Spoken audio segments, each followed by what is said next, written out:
दोस्तों, चीन हो या पाकिस्तान, दोनों के चेहरे पर टेंशन की लकीर गहरी हो जाती है जब हिंदुस्तान का लाइट वेट फाइटर जेट तेजस उनके सामने खड़ा हो जाता है। लेकिन सोचिए, अगर तेजस का मायावी अवतार यानी कि तेजस मार्क 2 जैसे घातक वर्जन की बात सामने आ जाए तो क्या होगा? डर, घबराहट और बौखलाहट, इन दोनों धूर्तबाजों की हवा टाइट हो जाएगी। और यही अब होने जा रहा है। भारत का तूफानी योद्धा तेजस मार्क 2 अब सिर्फ कागज पर नहीं बल्कि असेंबली लाइन पर दौड़ रहा है। और ताजा खबर ये है कि इस फाइटर जेट ने अब अपने सबसे इम्पोर्टेंट फेज में एंट्री मार ली है, एवियोनिक्स इंटीग्रेशन फेज में। यानी अब इसके अंदर की जान यानी इलेक्ट्रॉनिक ब्रेन डाला जा रहा है, जिससे ये लड़ाकू विमान बन जाएगा, शक्तिशाली, स्मार्ट और सटीक। अब आप सोचिए, जब तेजस मार्क 2 में वे सारे एवियोनिक्स सिस्टम लगने शुरू हो जाएं, जो किसी चौथी पीढ़ी के फाइटर जेट को सुपर पावर बनाते हैं, तो दुश्मनों के छक्के नहीं छूटेंगे क्या? अभी की रिपोर्ट के मुताबिक तेजस मार्क 2 की असेंबली तूफानी रफ्तार से आगे बढ़ रही है। फ्यूजलेज यानी इसका मध्य ढांचा, विंग्स, टेल सेक्शन लगभग 60% से ज्यादा काम पूरा हो चुका है। अब एक एक कर इलेक्ट्रिकल सिस्टम फिट हो रहे हैं। इसमें advance mission computer, digital cockpit, high response radar, electronic warfare suit और जबरदस्त कॉम्बैट कम्युनिकेशन शामिल है। मतलब अब ये लड़ाकू विमान सिर्फ उड़ने के लिए नहीं बल्कि दुश्मन को ढूंढकर खत्म करने के लिए तैयार किया जा रहा है।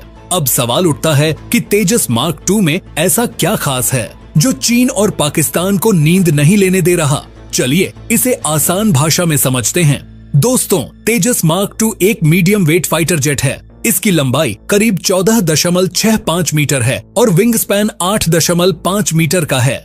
वजन ऐसा कि बिना कोई हथियार लोड किए 7 टन और फुल वेपन कॉन्फ़िगरेशन में करीब 17.5 टन तक जा सकता है। यानी तेजस अब एक लाइट नहीं बल्कि पूरी तरह मसल जेट बनने जा रहा है। इसकी स्पीड 1.8 मैक यानी आवाज की गति से करीब 1.5 गुना तेज है। इतना ही नहीं, इसमें सिंगल GF400 इंजन लग रहा है जो इसे 98 किलो न्यूटन तक थ्रस्ट देता है। यानी जब ये हवा में उठेगा तो आवाज की लहरें भी कांप जाएंगी। अब सोचिए कि तेजस मार्क 2 एक साथ कितने हथियार ले सकता है? जवाब है कुल 11 हार्ड पॉइंट्स। यानी इसमें हवा से हवा में मार करने वाली मिसाइल, हवा से जमीन पर हमला करने वाली मिसाइल, बम, इलेक्ट्रॉनिक पॉड्स, सब कुछ लगाया जा सकता है।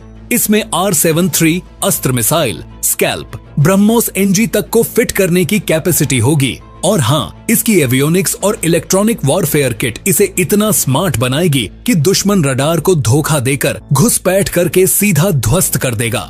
अब आते हैं इसके कॉम्बैट सिस्टम पर। दोस्तों, तेजस मार्क 2 में इंडियन AES रडार लगाया जा रहा है, जिसे विरूपाक्ष नाम दिया गया है। ये एक active electronically scanned array radar है जो 150 किलोमीटर तक दुश्मन को ट्रैक कर सकता है और 10 से ज्यादा टारगेट को एक साथ लॉक कर सकता है। इतना ही नहीं, ये radar look down shoot down technology से लैस है। यानी अगर दुश्मन नीचे भी छिपा हो तो उसे मार गिराने की ताकत रखता है। तेजस मार्क 2 की सबसे बड़ी ताकत है स्वदेशी टेक्नोलॉजी और इंडियन स्टील। इसका 75% से ज्यादा हिस्सा भारत में बना है और आने वाले वक्त में इसका 90% हिस्सा भारत में ही बनेगा।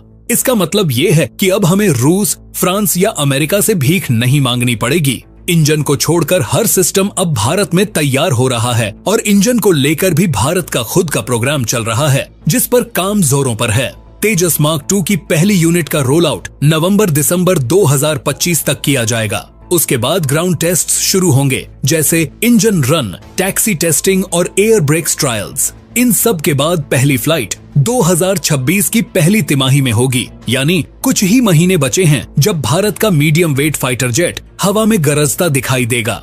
ये वो वक्त होगा जब पाकिस्तान और चीन दोनों की सेना अपनी एयर डिफेंस लाइन को लेकर नए सिरे से चिंता में डूब जाएगी, क्योंकि तेजस मार्क 2 सिर्फ एक फाइटर जेट नहीं बल्कि हिंदुस्तान की आत्मनिर्भरता का उड़ता हुआ सबूत होगा। लेकिन यहाँ पर एक बात और जानना जरूरी है, क्या भारत इस तेजस मार्क 2 को सिर्फ अपनी वायुसेना के लिए बनाएगा या एक्सपोर्ट करने की भी तैयारी है? हिंदुस्तान एरोनॉटिक्स लिमिटेड के सूत्रों के मुताबिक इस जेट को इस तरह से डिजाइन किया जा रहा है कि ये ग्लोबल मार्केट में मुकाबला कर सके। इसका मतलब ये हुआ कि आने वाले वक्त में ब्राजील, मलेशिया, फिलीपींस और इजिप्ट जैसे देश भी तेजस मार्क II को खरीदने की लाइन में लग सकते हैं। दोस्तों, तेजस मार्क II का रोल सिर्फ लड़ाई तक सीमित नहीं है, ये भारत की डिफेंस इंडस्ट्री को ग्लोबल लेवल पर ले जाने का टूल बन चुका है। हिंदुस्तान एरोनॉटिक्स लिमिटेड के वैज्ञानिकों ने जिस विजन के साथ इस प्रोजेक्ट को खड़ा किया है, वो साफ बताता है कि अब भारत सिर्फ फाइटर जेट्स का खरीदार नहीं बल्कि एक्सपोर्टर बनने जा रहा है और यहीं पर दुश्मन देशों की बेचैनी शुरू हो जाती है। उन्हें पता है कि अगर भारत का तेजस MK2 इंटरनेशनल मार्केट में उतरा तो उनकी सस्ती और घटिया क्वालिटी के फाइटर जेट का खेल ही खत्म हो जाएगा। अब जरा इसके टेक्निकल ग्राउंड को और थोड़ा डीप में समझते हैं। दोस्तों, तेजस MK2 का एयरफ्रेम बहुत ही ज्यादा स्ट्रॉन्ग है। इसमें fly by wire control system लगा हुआ है जो इसे हवा में बेमिसाल संतुलन देता है।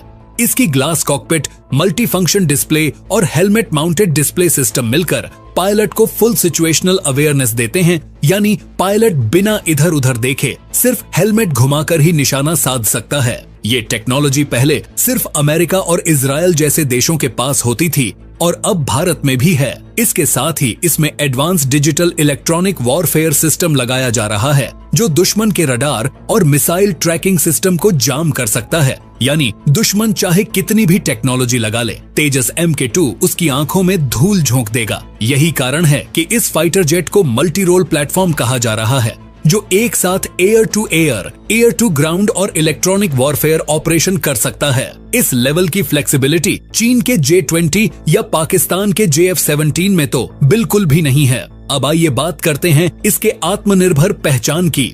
दोस्तों, तेजस MK2 के स्पेयर पार्ट्स से लेकर सॉफ्टवेयर तक सब कुछ भारत में ही तैयार किया जा रहा है। Pilot training system, simulator, ground support equipment, हर चीज इंडियन टेक्नोलॉजी पर आधारित होगी। मतलब अब हमें किसी भी देश से पुर्जे मांगने या किसी इमरजेंसी में हाथ जोड़ने की जरूरत नहीं होगी। ये जेट जब ऑपरेशनल होगा तो भारत की वायुसेना को न केवल ताकत देगा बल्कि रणनीतिक स्वतंत्रता भी देगा। और सबसे अहम बात, ये सब कुछ सिर्फ एयरफोर्स तक ही सीमित नहीं रहने वाला। तेजस MK2 के नेवल वर्जन को भी तैयार किया जा रहा है ताकि एयरक्राफ्ट कैरियर पर भी इसे तैनात किया जा सके, यानी हिंद महासागर में जब कोई दुश्मन देश अपने जंगी जहाज लेकर घुसेगा तो उसे आसमान से तेजस MK2 का सीधा जवाब मिलेगा। अब जब ये लड़ाकू विमान इतने जबरदस्त पैमानों पर तैयार हो रहा है तो इसमें देरी क्यों हुई? ये सवाल अक्सर पूछा जाता है। जवाब सीधा है, क्वालिटी। हिंदुस्तान एरोनॉटिक्स लिमिटेड ने साफ कहा है कि वो किसी भी हाल में क्वालिटी से समझौता नहीं करेगा, चाहे उसमें टाइम लगे, पर जो निकलेगा वो भारत के लिए गर्व की बात बनेगा। और यही कारण है कि अब जब तेजस MK2 अपने इंटीग्रेशन फेज में है तो हर वायर, हर सर्किट, हर कंपोनेंट को दोबारा चेक किया जा रहा है ताकि उड़ान के समय कोई भी खामी न हो। अब बात करें वायुसेना की, तो उसने पहले ही 108 यूनिट्स के लिए इंटरेस्ट दिखा दिया है और आने वाले समय में ये संख्या बढ़ सकती है, क्योंकि मौजूदा मिग और जैगुआर स्क्वाड्रन को रिप्लेस करने के लिए एक भरोसेमंद और फुल स्पेक्ट्रम जेट चाहिए और तेजस MK2 उस कैटेगरी में बिल्कुल फिट बैठता है। इसकी मेंटेनेंस आसान है, ऑपरेशन कॉस्ट कम है और पायलट ट्रेनिंग का इंफ्रास्ट्रक्चर भी तैयार हो रहा है, यानी लॉजिस्टिक्स से लेकर कॉम्बैट तक हर मोर्चे पर तैयार है ये जेट। अब जरा एक पल के लिए सोचिए, एक ऐसा भारत जो पहले अमेरिका, रूस और फ्रांस के पुराने फाइटर जेट खरीदता था, आज उन्हीं सुपर पावर के बराबर खड़ा होकर कह रहा है कि हम अपना फाइटर जेट खुद बनाएंगे और दूसरों को बेचेंगे भी। दोस्तों, ये बदलाव सिर्फ टेक्नोलॉजी का नहीं बल्कि सोच का है, आत्मविश्वास का है। और ये आत्मविश्वास दिखाता है कि नया भारत अब किसी के भरोसे नहीं बल्कि अपने दम पर खड़ा है। जय हिंद, जय भारत।